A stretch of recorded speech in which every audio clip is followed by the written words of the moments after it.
ঢাকায় মেগা ট্রায়ালকে ঘিরে প্রস্তুত প্রবাসী ফুটবলাররা। শনিবার থেকে শুরু হওয়া 3 দিন ব্যাপী ট্রায়ালে অংশ নেবেন 52 জন ফুটবলার, যাদের মধ্যে 45 জনকে বাংলাদেশে এনেছেন ডেনমার্ক প্রবাসী ফুটবল কোচ সাকিব মাহমুদ। তিনি বলেছেন, এই ট্রায়াল বাংলাদেশে বয়সভিত্তিক ফুটবলের ভিত আরও শক্ত করে তুলবে।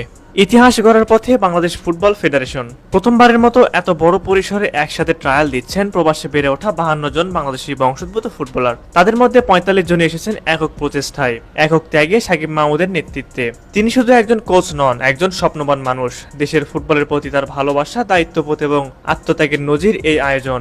প্রশ্ন উঠছে, এই 45 জন ফুটবলারকে তিনি কোথায় পেলেন, কিভাবে তাদের খুঁজে বের করলেন? ইউরোপ, আমেরিকা, অস্ট্রেলিয়ায় ছড়িয়ে থাকা সম্ভাবনাময় তরুণদের খুঁজে বের করে তাদের বাংলাদেশে নিয়ে আসাটা যেন এক দুঃসাহসিক অভিযান।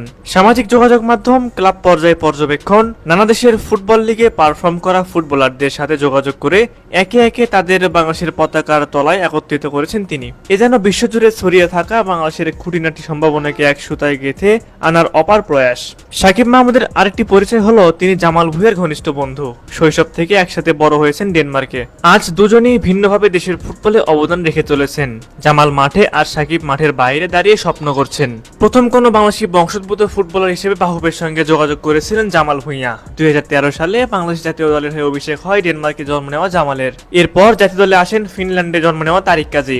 জাতীয় দলে তাদের অন্তর্ভুক্তি উচ্ছ্বাসে ভাসিয়েছে সমর্থকদের। তবে সর্বশেষ ইংলিশ প্রিমিয়ার লিগে খেলার অভিজ্ঞতা সম্পন্ন হামজা চৌধুরীর লাল সবুজ জার্সি গায়ে চাপানোটা অতীতের সব উচ্ছ্বাসই যেন ছাপিয়ে গেছে।